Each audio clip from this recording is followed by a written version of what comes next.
Pozdravljeni, nova oddaja, vprašanje in odgovori o AIQ metodi. Tako da bom tudi danes odgovoril na 3 vprašanja, ki sem jih dobil po mailu, z namenom, da razširim ali pa dodatno osvetlim možnosti, ki jih nudi AIQ pristop tistim, ki se ga poslužujejo oziroma ki so se ga pripravljeni posluževati, zato da zmanjšajo razdeljenost ali odtujenost telesa in njihove zavesti, se pravi zavestnega dela možganov in preostanka telesa v obliki senzorno-motorne amnezije, senzorno-motorne odtujitve, ki v bistvu povzroča kronične težave zelo različnih vrst, tako kot ste lahko, če ste že gledali kakšno oddajo ali pa imate jih zdaj že, mislim, da je ta 29. Imate kar nekaj odgovorov na vprašanja in vidite, kako raznolik vpliv ima nezmožnost dejanskega čutenja, kakšnem stanju smo, in seveda tudi, kar je še enako pomembno, kot kako čutimo svojo notranjost, je, da skozi senzorno-motorno amnezijo tudi popačimo, kako občutimo okolje, in seveda to pripelje potem do cele vrste kroničnih zapletov, ki pa se jih seveda, če odpravljamo to stanje senzorno-motorne amnezije pa senzorno-motorne odtujenosti, tudi temu primerno lahko popravi oziroma izboljša. Zdaj, do kje se lahko uredi, je pa odvisno od vsakega primera posebej, odvisno od tega, kakšni so dejanski vzroki, kako dolgo že to traja, v kakem stanju je oseba, ko se loti urejevanja, in seveda tudi, kako okolica vpliva na njega in kako je okolica sposobna prenesti ali pa kako se odzove na njegovo lastno spremembo. Tako da prvo vprašanje danes je, zanima me, kako razlagate pogosta vnetja ušes pri dojenčkih in predšolskih otrocih, kako jih zdraviti oziroma preprečiti. Zdaj, iz prakse se je pokazalo, da sta glavna vzroka za vnetje ušesa dva, in to prvi je, da otrok dejansko ne more več poslušati določenih oseb ali pa določenih stavkov, določenih besed, ker se kar naprej ponavljajo oziroma se ne uredijo, čeprav so kronično neprimerne. Drugič pa, drug razlog je pa sploh pri majhnih otrocih ali predšolskih otrocih, pa je, da dejansko, če mati nečesa več ne more poslušati, da jo dejansko že bolijo ušesa, ko kar naprej posluša ene in iste stvari, ponavljajoče se probleme, izgovore in napade in podobno, da potem njeno bolečino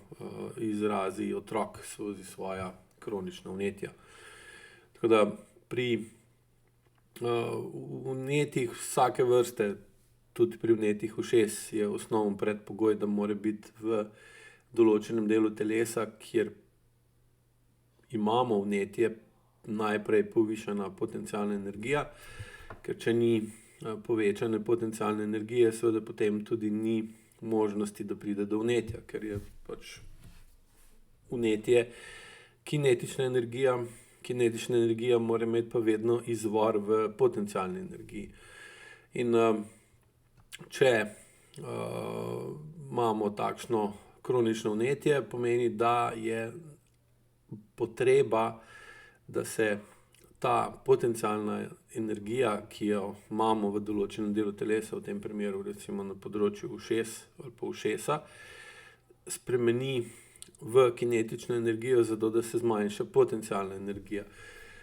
To je pač tako, če si predstavljate vodo, imate jez in se pač voda dviguje, se pravi, je pritok vode večji kot odtok vode, in s tem, ali pa če je voda, recimo, sploh če je zaprta, da ne gre nič vode ven, pa voda sem prihaja noter, se vedno več vode nabere na tej strani jezu in se dviga potencialna energija in pritisk te vode na jez. In seveda v določenem trenutku se bo moglo zgoditi nekaj, ali gre voda preko roba jezu in se potem ta višek te napetosti, te vode spremeni v gibanje vode, ki pada preko jezu na drugo stran, ali jez poči zaradi prevelikega pritiska, se pravi prevelike napetosti, ne zmore dovolj upora, da bi zadržal to napetost in se potem pride do hipnega spreminjanja in recimo močnih poplav, poplavnega vala, ki ima ogromno kinetično energijo in seveda potem tudi rušilno moč. Ali pa v bistvu, da spustimo, odpremo zapornice in s tem spustimo vodo ven in na ta način zmanjšamo pritisk potencialne energije vode na jez in spremenimo potencialno energijo vode v kinetično energijo tekoče vode, ki gre naprej. In zdaj, kronično vnetje ušesa je podobna stvar, oziroma se zgodi takrat, kadar je potrebno napetost, ki nastane na področju ušesa, spremeniti v drugo obliko, ne pa v obliko tega, da nekaj slišimo. Se pravi, ker potencialna energija na področju ušesa nastane zaradi tega, ker zvok pač pride do ušesa in se spremeni v energijo, v potencialno energijo na ušesu, ki se potem spremeni v kinetično energijo premikajočih se električnih signalov, ki grejo v poslušnem živcu v zavestni del možganov, kjer se spremenijo v zvok oziroma v nekaj, kar slišimo, in mi potem slišimo določen zvok ali pa besede ali pa stavke, karkoli pač že je. In na tak način dejansko energija, ki potuje po zraku v zvočnih valovih, se spremeni v energijo, ki v nas povzroča spremembo, podobno kot zdaj, ko vi poslušate mojo razlago. Dejansko jaz svojo kinetično energijo, ki gre iz mojih ust ven, vplivam na to, da se v zavestnem delu vaših možganov dogajajo spremembe v stanju nevronskih mrež, in to ustvarja misli in razmišljanja, lahko vodi v odločitve, ki potem peljejo v dejanje in tako naprej. In zdaj pri kroničnem vnetju ušes se pa zgodi to, da je ta pretok iz potencialne energije, ki pride do ušesa, v kinetično energijo, da se spremeni to v zvok, ki ga slišimo, oziroma in s tem dejansko povzroči določen vpliv na nas prisili ali spodbudi, da nekaj naredimo, nekaj povemo, se odzovemo, se pravi spodbudi reakcijo, da more priti do nepravilnega delovanja te izmenjave med potencialno in kinetično energijo, ter se zato določen del te potencialne energije spremeni v močno bolečino, ki pa v bistvu jo ne slišimo, ampak jo čutimo kot močno bolečino, trganje v ušesu. In zdaj to kaže na to, da je potrebno, da je vpliv okolja na otroka, ki ima pogosta vnetja ušes, takšen, da v njem sproža močno reakcijo, ki pa jo seveda ne more izraziti tako, da nekaj naredi, nekam gre, nekaj reče, se odzove, s pogledom pove, odreagira na tisto, kar sliši in podobno, ampak v bistvu more svojo reakcijo na to, kar sliši v okolju, v katerem je, spremeni v močno bolečino, s katero v bistvu ne izzove enako reakcijo v okolici, kot bi jo izzval, če bi se odzval z drugačnimi besedami, z drugačnimi dejanji, z drugačnimi pogledi. Varianta 2, ki se tudi pogosto zgodi, je pa, da dejansko mati, običajno je mati, zdaj do zdaj sem imel vedno primere, ko je bila mati v taki situaciji, da je bilo že res izjemno težko ali pa zelo boleče poslušati izgovore, laži, sprenevedanja, manipulacije, zlorabe, pritiske, frustracije in podobno. Ampak kljub temu, da je zelo bolelo tisto, kar je slišala, in normalno bi bilo pri odrasli osebi, da če jo boli nekaj, kar posluša in sliši, običajno je to, če govorimo o kroničnih vnetjih ušes, so potem, da to kronično posluša kar naprej, da se odzove in da nekaj reče, nekaj naredi, nekaj postori, gre v boj, gre v beg, v glavnem nekaj spremeni. In takrat v bistvu to energijo, ki jo dobi preko zvoka, spremeni v dejanja, s katerimi uredi tisto, kar jo boli, moti, ovira ali jo ogroža ali omejuje. Zdaj, če pa tega ne more narediti, v bistvu pa to energijo, to bolečino, to reakcijo zadrži v sebi, jo zadrži noter v sebi in jo spremeni v povišano napetost, ki jo pa seveda potem delno v večji ali manjši meri prenaša tudi na svojega otroka, ki je v bistvu z njo tesno povezan, sploh če govorimo o dojenčku ali predšolskem otroku, ki je v bistvu globoko odvisen od mame. In otrok je pa nastavljen tako, da če čuti in zazna, da je starš v stiski, kar pa seveda otrok zelo dobro začuti, ker je od tega življenjsko odvisen, da se poskuša, se žrtvuje za to, da bi bilo staršu boljše, in v bistvu pogosto potem to bolečino in nemoč matere je dojenček ali majhen otrok izražal s tem, da je imel kronično vnetje ušes in je v bistvu s tem porabil energijo, ki jo je ona proizvajala v sebi, in hkrati je mami omogočal, da se je ukvarjala z drugim problemom, ker se s tistim pravim dejanskim problemom, zaradi katerega ima otrok kronično vnetje, ne more ukvarjati, lahko vsaj skrbela za otroka, mu pomagala in na ta način v bistvu se spremenila fokus oziroma preusmerila energijo iz dejanskega problema, ki ga je bilo zahtevno ali prezahtevno reševati, v manjši problem v narekovajih, kot je vnetje ušesa pri otroku, in s tem v bistvu se zamoti in odvrne svojo pozornost od slona v sobi, ki seveda ostaja. In zaradi tega se tako kronično vnetje kar naprej ponavlja. In do zdaj je bilo še vedno tako, da ko smo skozi analizo, pogovor in zmanjševanje senzorno-motorne amnezije in odtujenosti pri mami, vedno bolj točno določili, kaj je tisto ali katere so tiste stvari, tisti odnosi, ki jo tako bolijo, tako jezijo, tako razbesnijo. In potem, ko se je z dvigom čustvene zrelosti, ki nastane, do katerega pride kot posledica učenja AEQ pristopa, opolnomočila in v bistvu se naučila bolj pravilno uporabljati svoje čustva, bolj pravilno slediti in uporabljati čas in zakon o ravnovesju, ker je vse sestavni del učenja AEQ pristopa, bolje postala učinkovita v tem, kako urediti tisto, kar jo moti, ovira, ogroža in omejuje. In s tem v bistvu se je zmanjšala napetost in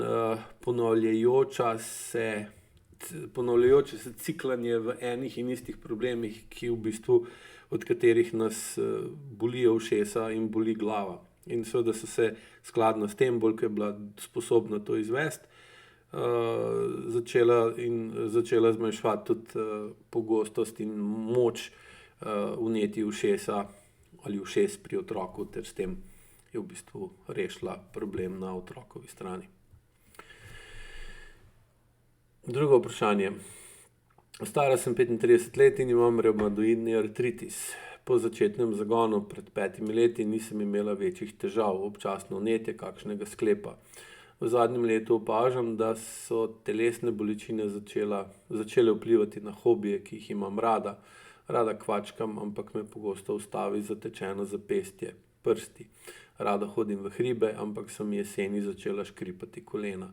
Čutim bolečino ob hoji v hrib, poslabšal se mi je hallux valgus še na drugi nogi, se pravi, da ga imate že na eni, zdaj da ga imate pa še na drugi, oziroma ga imate na obeh. Težko se sprijaznim s fizično omejitvijo pri dejavnostih, ki jih rada počnem. Jasno mi je, da mi telo nekaj sporoča, ne znam ga še slišati, morda lahko podate kakšno razlago. Osnovna stvar, ki je tukaj razlog za takšne težave, se pravi, telesne bolečine so začele vplivati na hobije, ki jih imate radi, je, da taka reakcija, se pravi, da imate nekaj radi, v tem primeru hobije, kot so kvačkanje, hoja v hribe in podobno, da to zlorabljate. Se pravi, če nekaj zlorabljamo, vedno to povzroči neželen rezultat, se pravi, da se nekaj pokvari, da se nekaj polomi, da nekaj izboli, da se nekaj poškoduje, da nekaj boli. Kar pomeni, da te hobiji, ki jih imate radi, so v bistvu način, kako sami sebi omogočate, da ne vidite, čutite, spoznate in razumete dejanskih problemov, zaradi katerih imate tudi revmatoidni artritis. Revmatoidni artritis je pa vedno do zdaj še bil, in mislim, da tudi vedno bo šel naprej, posledica tega, da ima oseba v obeh rokah, v obeh dlaneh, v obeh prstih, običajno v obeh, dostikrat je pa lahko tudi samo ena roka, ne dostikrat, pogosto je lahko tudi samo ena roka, običajno desna, izjemno veliko potencialno energijo, s katero bi morala nekaj narediti, nekaj konkretnega narediti, se pravi, jo spremeniti v gibanje, v kinetično energijo. Običajno, ali pa v 90% primerov, s katerimi sem delal v dosedanji praksi, se je na koncu oziroma skozi proces učenja in povečevanja razumevanja razlogov za takšno stanje, ki ga ima oseba, pokazalo, da ima v sebi močen gnev, močen prezir, močen gnus, močno željo ali potrebo po maščevanju, pogosto tudi celo bi lahko določili kot morilski bes. In ta energija, ki jo v bistvu njeno telo, osebe, ki ima revmatoidni artritis, pošilja proti rokam z namenom, da se bori in uniči, pogosto zaduši ali zadavi tisto, kar jo spravlja kronično v nemoč, je pri taki osebi izjemno močna, hkrati pa ima taka oseba tudi izjemno močno blokado, da to potencialno energijo, ki jo ima v roki ali rokah s točno določenim namenom, ne uporabi za ta namen. Se pravi, ne uporabi za to, da uredi stvari, da uporabi entropična agresivna čustva druge stopnje, zato da dokončno razreši, pusti za sabo, uniči, gre stran od tistega, kar jo moti, ovira, ogroža ali omejuje, ampak v bistvu z zakrčenimi mišicami in zategnjeno fascijo blokira spontano in avtentično čustveno reakcijo, s katero bi odpravila ali poskušala vse odpraviti tisto, kar je spravilo v nemoč, in to energijo potem zadrži v svoji roki, kar pa povzroča močno spremembo občutkov v roki in seveda dlje časa, ko to traja, bolj to pa vpliva tudi na samo strukturo roke, kjer pride do vedno močnejše zakrčenosti prstov, vedno manjšo mobilnost, se pravi, v bistvu desna ali pa leva roka se začne vesti nasprotno od spontanega vedenja ali pa od spontane funkcije, ki bi jo morala oseba v tej roki imeti. Kar pomeni, da če ste že pri 30-ih začeli dobivati revmatoidni artritis, pomeni, da je v vas že takrat bila dlje časa trajajoča močna nemoč, močno sovraštvo in močen bes, ki ga pa očitno, glede na to, če nadaljujete vprašanje, poskušate urejevati s tem, da imate različne hobije, s katerimi v bistvu porabljate in preusmerjate energijo, ki jo imate očitno več kot dovolj, zato ker bi vam telo rado omogočilo, da ukrepate in naredite tisto, kar je potrebno, da se stvari uredijo in da so v redu. Jo spreminjate v hojo v hribe, kar je v bistvu slovenska specialnost, to pa recimo kolesarstvo in deloma tudi tek so 3 stvari, s katerimi v bistvu Slovenci kot narod najraje vlagamo svoj čas, svojo energijo, da dejansko bežimo pred kroničnimi problemi, pred stvarmi iz preteklosti, pred lažmi, neresnicami, ki smo jih priča ali pa smo jih sami v bistvu naredili. In s tem v bistvu energijo, ki bi jo morali vlagati v to, da bi urejevali tisto, kar kronično ni v redu, kronično uporabljamo za recimo hojo v hribe, kar pa seveda za sabo potegne dejstvo, da hojo v hribe ali pa kvačkanje v tem primeru zlorabljate in zaradi te zlorabe vas bolijo določeni deli telesa, in za to bolečino lahko okrivite ali pa določite, da je razlog kvačkanja ali pa hoja v hribe. Dejansko je pa ta bolečina, ki jo čutite, da vas boli krivica, da vas boli zanikanje, manipulacija, razočaranje, dvoličnost in podobna čustva, ki pa jih seveda ne smete ali pa ne morete, ne znate točno določiti, ker če bi jih točno določili, kaj vas v resnici boli, bi potem za sabo to potegnili, da bi morali tudi ukrepati in narediti določena dejanja, kar bi pa za sabo potegnili močno reakcijo okolice, na katero pa niste pripravljeni. In glede na to, da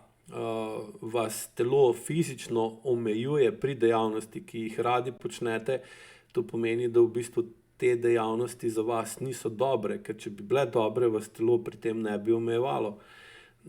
Kar ne pomeni, da ni dobro, da hodimo v hribe ali pa kvačkamo, problem pa je, zakaj gremo gor in od česa bežimo ali pa katere probleme ne urejujemo zaradi takih stvari, ker takrat se zgodi bolečina v telesu, ko nekaj zlorabimo za druge namene. Tako da razlaga je vedno, ker take stvari, kot vi sprašujete, so zelo pogoste pri strankah, s katerimi delam ali pa udeleženci na programih, ki jih vodim, in je v bistvu odgovor zelo podoben. Skozi izvajanje vaj in razmišljanje o drugačnem modelu razmišljanja, ki ga AIQ nudi tistim, ki ga pač sprejmejo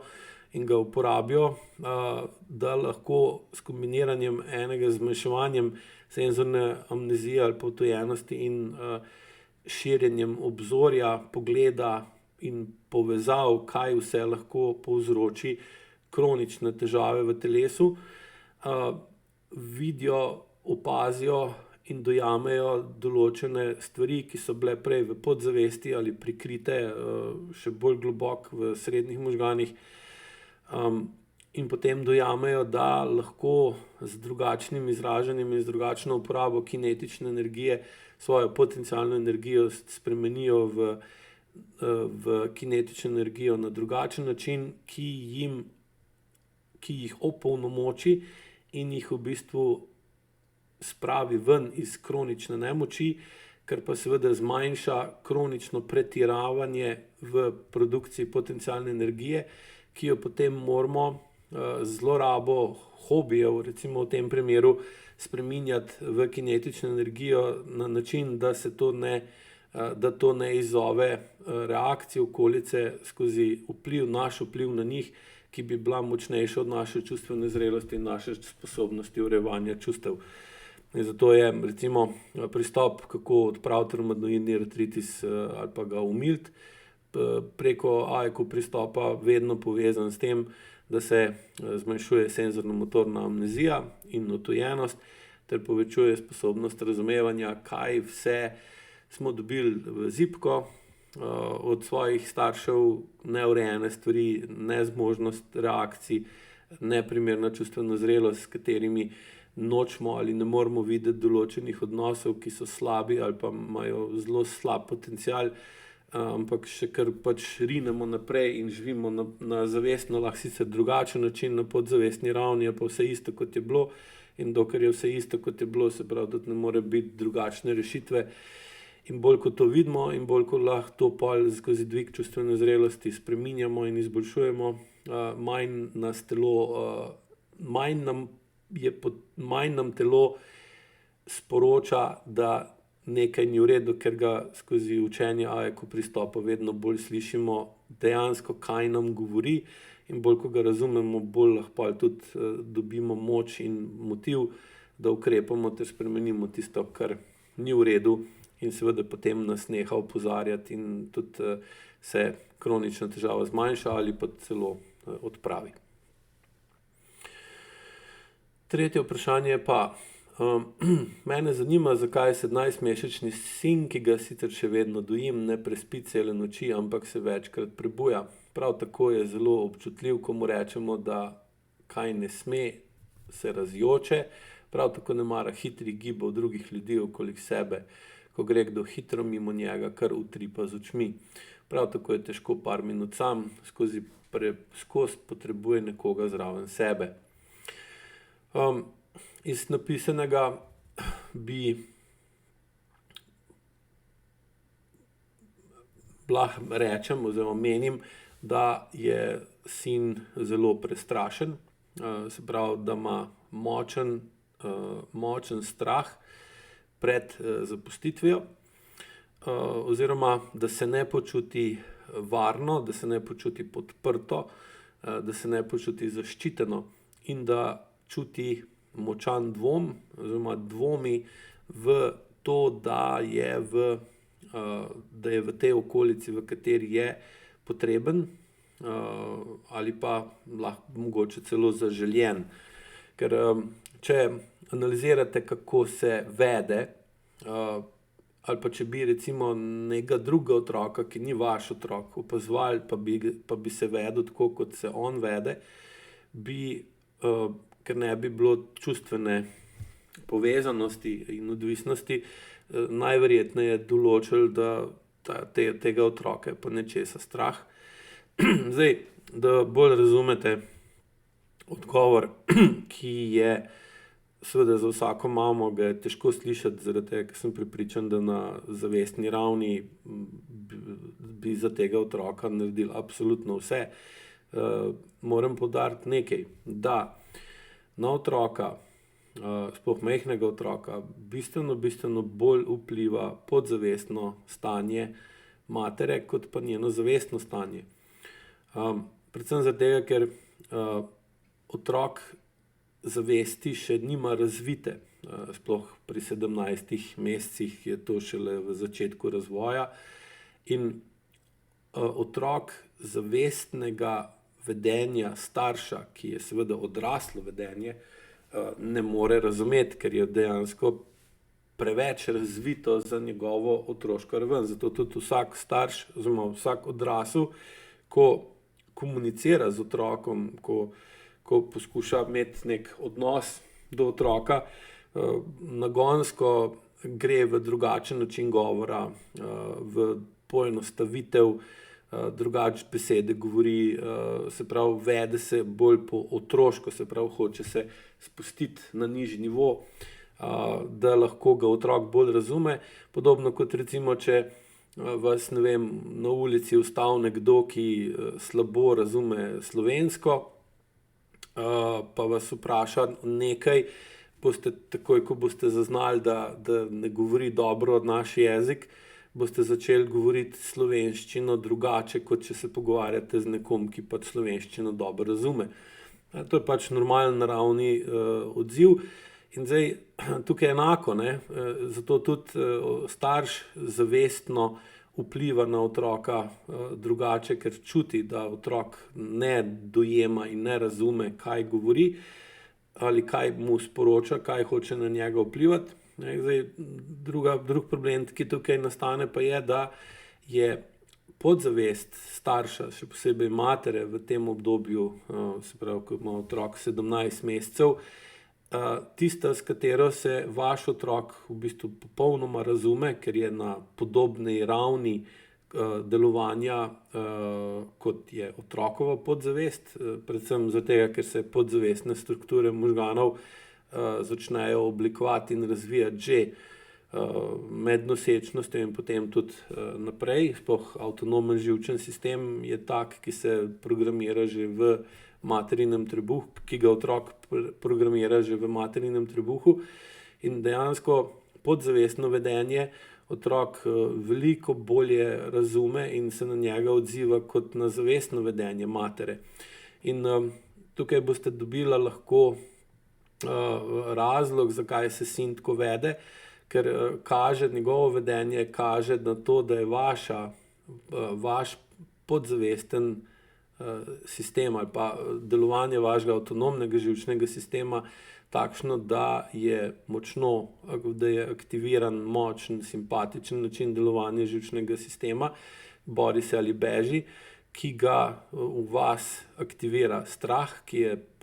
na podzavestni ravni očitno zelo močen, čeprav ga pa lahko odrasla oseba zaradi primerno močne senzorne amnezije ali pa senzorne odtujenosti ne zazna oziroma je na njega navajena in je ta strah normalen, ga pač ne dojema kot nič posebnega. Seveda otrok pa drugače to čuti in čuti, da imamo strah nečesa, in seveda, če imamo strah, je pol otroka še bolj strah, zato ker je pač odvisen od mame. In po sinovih odzivih na okolico bi z visoko gotovostjo lahko trdil, da vas je strah biti v tej okolici, da ne zaupate ljudem, ki so v tem okolju na podzavestno telesni ravni. Zdaj, kakšni so razlogi za to, bi bilo treba urejevati ali pa določati skozi individualno obravnavo, pa skozi učenje vaj omogočati to, da bi toliko izboljšali svojo sposobnost zaznavanja zdaj podzavestnih telesnih stanj in reakcij, da bi dejansko skozi recimo pravilno vodene vaje, to imeli boste možnost to lahko se učiti na programu za dvig čustvene zrelosti, ki se začne 3. septembra. Dejansko ob določenih gibih, ob določenih načinih dihanja, ko bom učil AEQ dihanje ali pa gibe skozi AEQ metodo,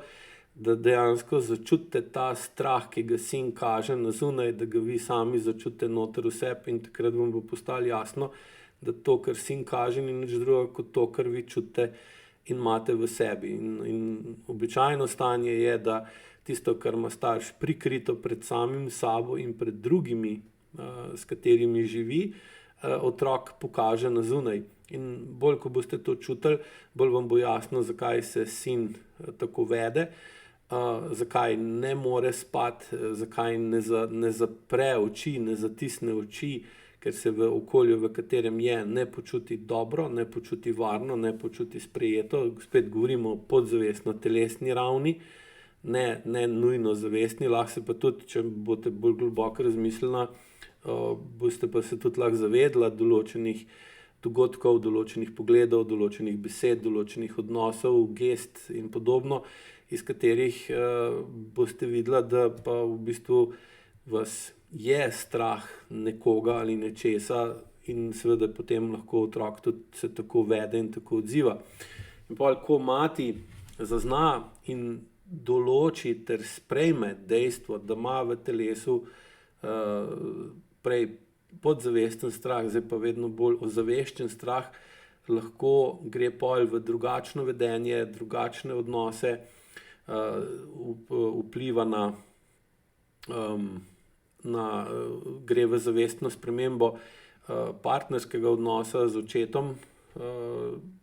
otroka in v bistvu